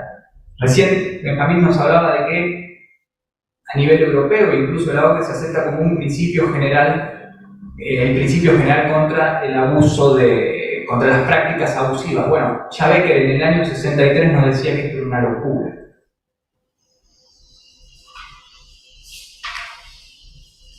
Nos dice, técnicamente, y esto es muy importante, dice, técnicamente el problema del abuso del derecho surge después del legislador y ya en la fase de interpretación del derecho.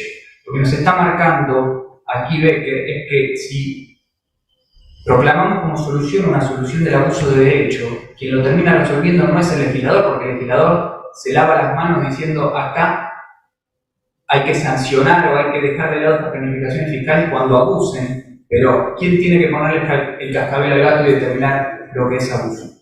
El juez. Y esto es el primer signo de inseguridad jurídica que destaca Becker. Dice, el abuso de derecho como categoría específica e inconfundible de legalidad solamente es admisible en el plano moral, o sea, el uso inmoral del derecho.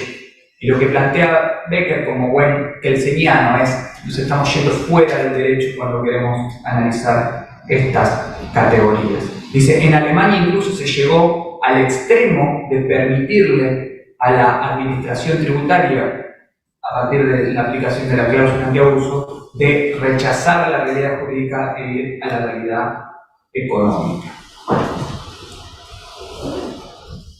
Y quiero terminar, para no aburrirlos más, con esta reflexión de Becker que dice: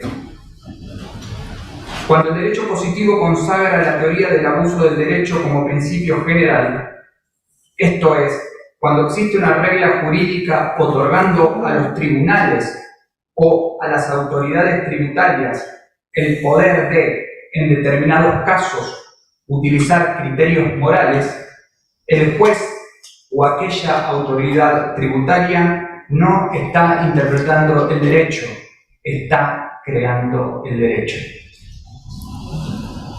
En definitiva, me parece que esta conclusión de Becker es la que tiene que terminar de dar sustento a toda mi exposición. Cuando nos enfrentamos a cuestiones de planificación fiscal y a cualquier medio de limitarla, estamos entrando en un territorio donde muy probablemente el jugador sea quien, por las herramientas a disposición que tiene la dogmática de esta cuestión, le permita crear derecho y entrar en terrenos de inseguridad jurídica, que es en definitiva lo que debe evitarse, y la inseguridad jurídica no debiese ser un precio a pagar, o al menos sería un precio a pagar muy alto para condenar ese tipo de planificaciones fiscales.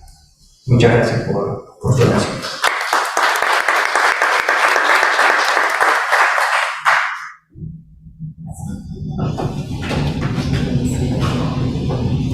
Bueno, con esta última exposición estamos por concluir la actividad de hoy.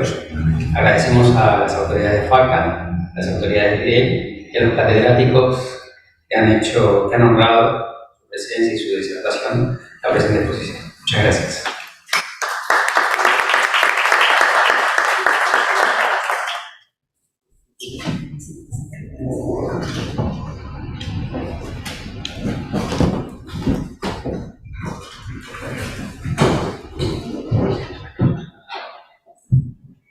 Buenos días a todos y a todas. Bueno, en primer lugar, muchísimas gracias a los expositores y a la expositora por la verdad este brillante aporte que han hecho en estas primeras jornadas tributarias en relación al tema de estos desafíos en materia, los nuevos desafíos en materia tributaria. Realmente es un tema muy candente, muy importante y sobre la cual todos tenemos que ilustrarnos y adentrarnos en el tema.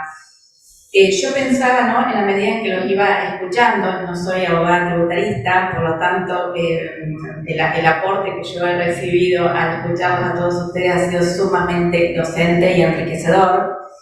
Y si bien los abogados siempre trabajamos en tensiones, con tensiones de derechos, normativas, pensaba, ¿no?, en las grandes tensiones a las cuales ustedes han hecho referencia, ¿no? Por un lado, el secreto profesional, que es el secreto profesional tiene rango constitucional, porque la finalidad es justamente proteger los derechos de la ciudadanía que le otorga la Constitución, como el derecho a la intimidad, el derecho al debido proceso, a la seguridad jurídica, a no declarar contra sí mismo, y que al mismo tiempo es un deber esencial que tenemos en nuestras espaldas los abogados, ¿no? Entonces, la tensión que se produce entre este secreto profesional de rango constitucional y estas normas, ¿sí?, emitidas ya sea por el organismo fiscal o pueden ser del Poder Legislativo, que colocan en esta situación tan delicada y que también choca con el derecho que tiene el ciudadano y que no tiene nada de malo, como bien decían ustedes, que busque la manera de pagar o tributar lo menos posible, ¿no? Bueno, y el caso no me voy a referir porque ya se ha referido en forma brillante la doctora Tosini en cuanto a la acción que se llevó a cabo acá en Argentina a través de la Federación Argentina de Colegios de Abogados y en la cual se obtuvo una medida cautelar innovativa en ese momento, bueno, y después esta situación culminó con la derogación de la norma. También pensaba en la seguridad jurídica, ¿no? Que la seguridad jurídica es troncal también en todos los sistemas jurídicos, es decir, la seguridad jurídica nace con el Estado mismo, somos concomitantes.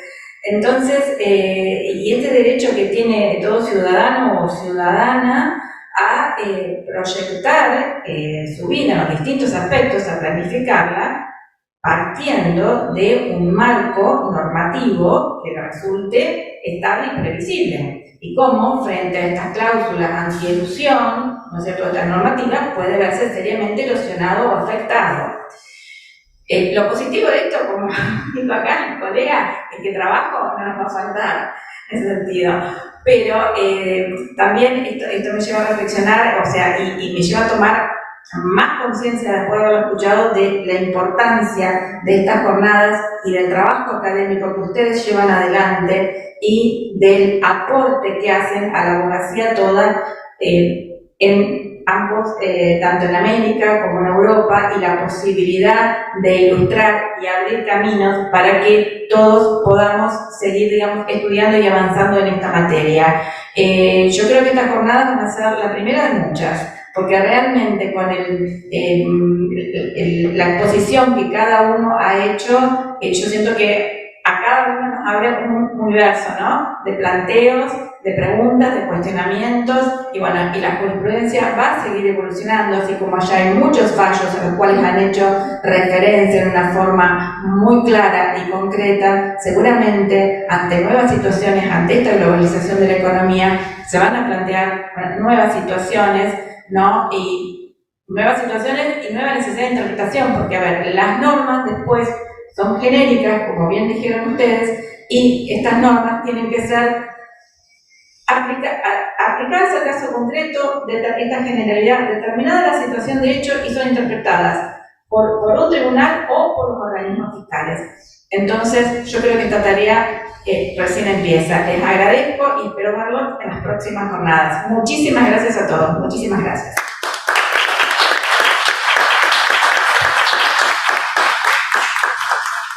Muchísimas gracias por las palabras del vicepresidente Rivera de FACA y muchas gracias a todos ustedes.